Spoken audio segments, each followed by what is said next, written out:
Hello friends, welcome to our YouTube channel times of mathematics. आज हम पढ़ने वाले हैं प्लांट सेल के बारे में। देखिए, बायोलॉजी में अगर आपको कोई भी टॉपिक समझना है तो उसके लिए आपको दो चीज़ याद रखनी पड़ेगी। नंबर वन कि आपको उस टॉपिक का एनालिसिस बहुत अच्छी तरीके से करना है। अगर आप उसका बेटर एनालिसिस कर पाएंगे तो वो टॉपिक आपको बहुत अच्छे से क्लियर होगा। And the second thing is कि आप उस टॉपिक को सबसे पहले सिंपल से सिंपल तरीके से समझे। और आपकी बेटर अंडरस्टैंडिंग के लिए आज हम पढ़ेंगे प्लांट सेल को एक नए तरीके से, एक बेटर वे में। कैसे? हम 3D वे में पढ़ेंगे प्लांट सेल को। तो आइए चलिए पढ़ते हैं। देखिए, आपको आपके स्क्रीन में दिख रहा होगा एक plant, and we know that कि हम प्लांट सेल के बारे में पढ़ रहे हैं तो ऑब्वियसली जो हमारा प्लांट सेल होगा वो हमारे प्लांट में मिलेगा। अगर हम इसको थोड़ा सा जूम करते हैं तो ट्री में हमें क्या मिलता है? ब्रांचेस मिलते हैं एंड लीव्स मिलते हैं। तो अगर हम इसके थोड़ा सा इन डेप्थ और जाते हैं तो हम देखेंगे जो हमारा प्लांट्स है उसके अंदर बहुत सारे सेल्स हैं। एंड हमें पता है जो प्लांट होता है वो कैसा होता है? Multi cellular. तो इसलिए हम इसकी बेटर अंडरस्टैंडिंग के लिए मल्टी सेल में से एक सेल हम अलग से निकाल लेंगे और हम इसकी स्टडी करेंगे। तो चलिए, अब देखिए, आपको सेल दिख रहा होगा और आपके स्क्रीन में आपको दिख रहे होंगे कि इस सेल के अंदर क्या क्या ऑर्गेनेल्स हैं, क्या क्या इनका फंक्शन है। ये सब चीज़ हम आगे आगे धीरे धीरे करके एक एक ऑर्गेनेल्स को अलग अलग लेकर पढ़ेंगे। तो देखिए, सबसे पहले हम देख लेते हैं इसमें क्या क्या चीज़ पाई जाती है। देखिए, इसमें क्लोरोप्लास्ट पाया जाता है, cell wall, nucleus, cell membrane, cytoskeleton, mitochondria, vacuoles, cytoplasm, vessels, endoplasmic reticulum and Golgi apparatus. देखिए, इसमें बहुत सारे ऑर्गेनेल्स पाए जाते हैं। चलिए, अब हम धीरे धीरे करके एक एक ऑर्गेनेल्स के बारे में पढ़ेंगे। उससे पहले मैं चाहूँगा कि हम सबसे पहले इस सेल को चारों तरफ से देख लें कि दिखने में कैसा है, इसके अंदर ऑर्गेनेल्स कैसे दिखते हैं, इनका फंक्शन क्या होता है, तभी हमें ढंग से समझ में आएगा। तो देखिए, जो सबसे ज़्यादा मोस्ट इम्पोर्टेंट क्वेश्चन इससे पूछा जाता है और ऑब्वियसली ये सबके माइंड में आना चाहिए कि ये सेल दिखने में कैसा होता है, सेल का शेप कैसा होता है। तो जो प्लांट सेल होता है उसका सेल मैक्सिमम प्लांट्स में 80 to 90% प्लांट्स में इसका जो शेप होता है वो पाया जाता है रेक्टेंगुलर। ये देखिए, आप कोई से भी एंगल से देख लीजिए। अभी हमने इसको हाफ ओपन करा है इसके ऑर्गेनेल्स देखने के लिए।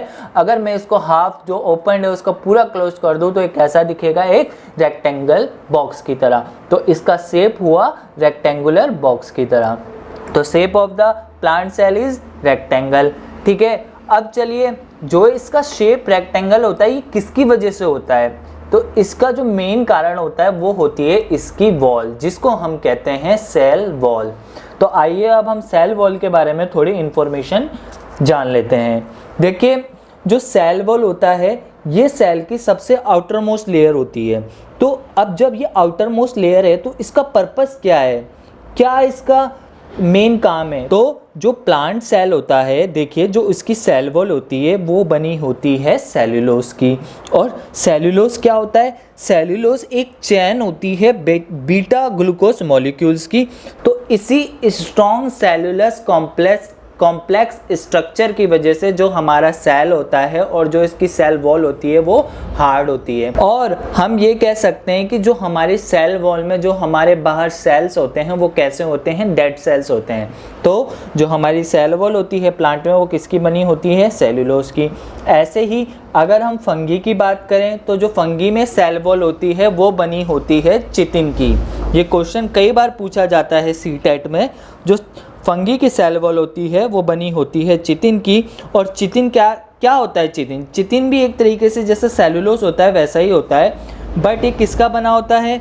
ये बना होता है पॉलीसैचरिन स्ट्रक्चर का। मतलब इसमें जो ग्लूकोज होती है उसकी एक चैन होती है और उसी चैन को हम कह देते हैं पॉलीसैचरिन स्ट्रक्चर, और उसी पॉलीसैचरिन स्ट्रक्चर को हम कहते हैं चिटिन। तो ये था हमारा सेल वॉल के बारे में। चलिए, अब हम पढ़ते हैं न्यूक्लियस के बारे में।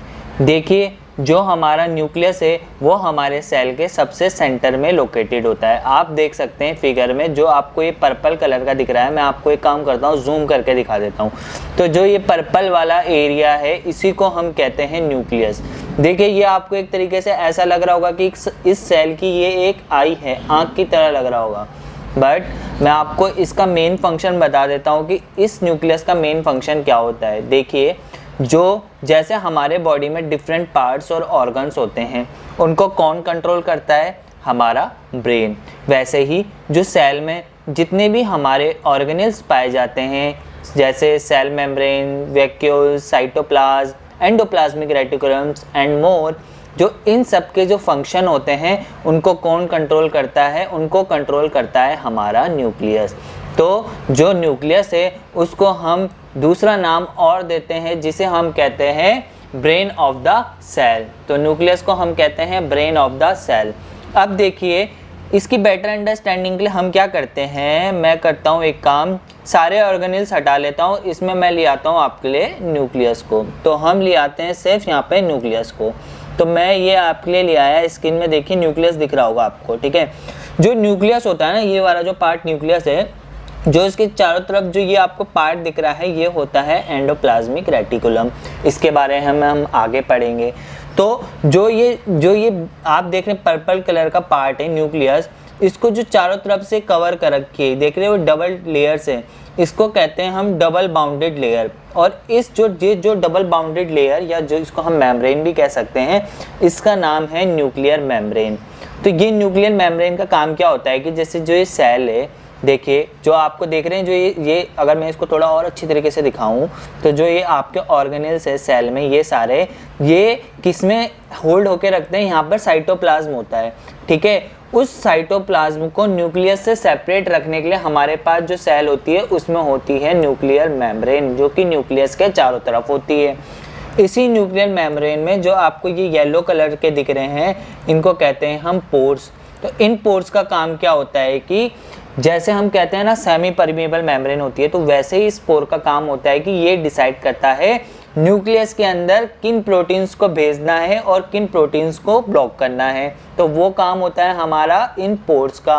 आप देखिए, जो ये हमारी न्यूक्लियर मेम्ब्रेन है, ये ही हमारी एंडोप्लाज्मिक रेटिकुलम से कनेक्टेड हो रखी है। और जो हमारा ये सबसे सेंटर वाला पार्ट है, ये है हमारा न्यूक्लियस। और किसी भी सेल में न्यूक्लियस का सबसे ज़्यादा इम्पोर्टेंट वर्क होता है। देखिए, जिस समय आप जैसे देखते हैं कि जब किसी का बेबी होता है, तो हम सबसे पहले देख के बोलते हैं कि इसकी नाक इसके पापा में गई है, इसकी आँख इसकी मदर में गई है। तो वो किसकी वजह से होता है? वो होता है जीन की वजह से। मतलब जो हमारा पेरेंट्स सेल से जो चाइल्ड सेल में कैरेक्टरिस्टिक ट्रांसफ़र होती है, उसकी वजह से होता है। और वो कैरेक्टरिस्टिक ट्रांसफ़र होती है डीएनए की वजह से, जीन की वजह से। और वही जो डीएनए, जीन्स, क्रोमेटिन्स, क्रोमोसोम्स पाए जाते हैं, वही पाए जाते हैं हमारे न्यूक्लियस में, ठीक है। इस चीज़ों में लोगों को, बच्चों को बहुत ज़्यादा कन्फ्यूज़न होता है। उसकी बेटर अंडरस्टैंडिंग के लिए देखिए, मैं आपको इसके और ज़्यादा डीप में लेके जाता हूँ कि न्यूक्लियस के अंदर जो क्रोमेटिन्स है वो क्या होता है, क्या खेल होता है। तो चलिए हम इसके थोड़ा और डीप चलते हैं। तो जैसे हम इसके अंदर डीप जाएंगे, तो देखिए जो क्रोमोसोम्स के जैसे हम न्यूक्लियस के अंदर जाएंगे तो हमें क्या होता है, पहले मैं आपको एक इजीली समझा देता हूँ। इसके अंदर एक प्रोटीन होता है जिसका नाम होता है हिस्टोन। वो प्रोटीन क्या करता है, डीएनए को इसके अंदर होल्ड करके रखता है। और इसी की वजह से जो डीएनए होता है वो एक पर्टिकुलर लेंथ तक ही इंक्रीज करता है। तो ये देखिए, ये आपको डीएनए दिख रहा होगा जिसको किसने होल्ड करके रखता है, हिस्टोन प्रोटीन की हेल्प से। तो ये जो डीएनए है, यही हमारी जो जीन कैरेक्टरिस्टिक्स होती है, उनकी जो प्रॉपर्टीज़ होती है पेरेंट सेल की, उसको ट्रांसफ़र करता है अपने चाइल्ड सेल में। तो ये हो गया हमारा न्यूक्लियस के अंदर जो क्रोमोसोम्स थे। चलिए दोबारा बार मैं आपको न्यूक्लियस के पास ले आता हूँ। तो न्यूक्लियस के अंदर आपको मेन चीज़ पता चल गई। इसको क्या कहते हैं? इसको कहते हैं ब्रेन ऑफ द सेल। और इसके चारों तरफ जो मेम्ब्रेन होती है उसको कहते हैं हम न्यूक्लियर मेम्ब्रेन। और इसी के अंदर हमारे क्रोमेटिन्स, क्रोमोसोम्स होते हैं। ये था हमारा न्यूक्लियस के बारे में। अब हम पढ़ रहे हैं वैक्यूल्स के बारे में। देखिए, जो वैक्यूल्स होते हैं वो प्लांट सेल में भी पाए जाते हैं और एनिमल सेल में भी। वैक्यूल्स का मेन काम क्या होता है, जितने भी हमारे सेल के अंदर जितने भी हमारे डस्ट पार्टिकल्स होते हैं, उन सबको ये क्या करता है, स्टोर करता है। तो इसको हम एक तरीके से storage sac of the cell भी कहते हैं। जैसे हमारे घर में जितना भी हमारा घर का डस्ट निकलता है हम उसको डस्टबिन में डालते हैं, in the same way cell की जितनी भी डस्ट चीज़ें होती है वो होती हैं हमारे वैक्यूल्स में। अब देखिए अगर हम प्लांट सेल की बात करें तो प्लांट सेल में जितने भी वैक्यूल्स पाए जाते हैं उनके जो साइज़ होते हैं वो काफ़ी लार्ज होते हैं। अगर मैं आपको फिगर में दिखाऊं तो देखिए ये रहा वैक्यूल से आपको एक टब टाइप का दिख रहा होगा जिसमें लिक्विड भरा हुआ है। तो ये वैक्यूल्स बस यही नहीं कि ये लिक्विड ही स्टोर करेंगे, ये सॉलिड मटेरियल भी स्टोर करते हैं, साथ में साथ ये वेस्ट मटेरियल के साथ प्रोटीन भी स्टोर करते हैं। जैसे आपका प्लांट्स में जो एमिनो एसिड हो गया, शुगर हो गया और वेरियस ऑर्गेनिक मटेरियल हो गए, ये सब हमारे जो स्टोर करते हैं प्लांट सेल में वो होता है हमारे वैक्यूल्स में। अब देखिए इसमें एक जो बहुत इम्पोर्टेंट टॉपिक है इसमें जो हमें पढ़ना है वो है टर्गर इफेक्ट। ये आपने बहुत कम जगह पढ़ा होगा। इसमें क्या होता है कि जैसे जो ये हमारा वैक्यूल्स है ना, इसमें क्या होता है ये डिफ्यूजन की हेल्प से पानी को अपने अंदर ले लेता है। अब जब ये जितना ज़्यादा इसके अंदर पानी जमा होगा तो जो इसका ये स्पेस है, बाउंड्री दिख रही है ना आपको, जो इसका ये स्पेस है ये उतना ज़्यादा फैलेगा और ये प्रेशर लगता है सेल वॉल में। तो जब ये सेल वॉल में एक अपोजिट इधर से प्रेशर लगता है तो जो सेल वॉल होती है वो और ज़्यादा टाइट हो जाती है, जिसकी वजह से जो हमारा प्लांट सेल होता है वो और ज़्यादा क्या हो जाता है, टफ हो जाता है, हार्ड हो जाता है, जिसकी वजह से जो हमारा प्लांट सेल होता है वो क्या होता है, एक स्ट्रॉन्ग सेल होता है। अब देखिए जो ये वैक्यूल्स होते हैं, जो अगर एनिमल की बात करें तो उनमें एनिमल सेल में बहुत छोटे छोटे वैक्यूल्स पाए जाते हैं। तो लार्जेस्ट वैक्यूल्स जो हमारा सबसे बड़ा वैक्यूल्स पाया जाता है वो पाया जाता है अनियन शेल में या अनियन पील में। मतलब जो हमारा प्याज का जो बाहर वाला कवर होता है, छिक्कल कहते हैं, जो कवर होता है उसमें मिलता है सबसे बड़ा वैक्यूल्स। और जो सबसे छोटा वैक्यूल्स मिलता है वो मिलता है ह्यूमन चिक में। एनिमल की बात करें अगर हम, जैसे जो हमारे गाल होते हैं ना, प्यारे प्यारे गाल, इनमें मिलता है सबसे छोटा वैक्यूल्स। और इसकी एक और मेन इंपॉर्टेंट चीज़ है कि कई बार प्लांट सेल में ये इसका साइज़ इतना बड़ा हो जाता है कि जो प्लांट सेल का टोटल वॉल्यूम है इसका ये 50 से 90% वॉल्यूम अकेला वैक्यूल्स ही कवर कर लेता है। तो ये डिपेंड करता है कि उस प्लांट सेल में कितना बड़ा वैक्यूल्स है। तो ये हमने पढ़ लिया वैक्यूल्स के बारे में। देखिए आज की वीडियो में हमने प्लांट सेल के बारे में बेसिक नॉलेज पढ़ी और हमने देखा कि प्लांट सेल के अंदर कौन कौन से ऑर्गेनेल्स पाए जाते हैं और वो कैसे दिखते हैं, और जिनमें हमने पढ़ा न्यूक्लियस के बारे में हमने काफ़ी डीप नॉलेज ली, हमने क्रोमेटिन के बारे में काफ़ी डीप नॉलेज ली, और जैसे वैक्यूल्स के बारे में हमने डीप नॉलेज ली। तो इस पार्ट में हमने देखा बहुत सारे पार्ट के बारे में हमने 3D में पढ़ा। देखिए इस वीडियो को देख के आपके जितने भी आपके इससे रिलेटेड आपकी क्वारीज थी, गारंटेड ये आपकी क्लियर हो गई होगी।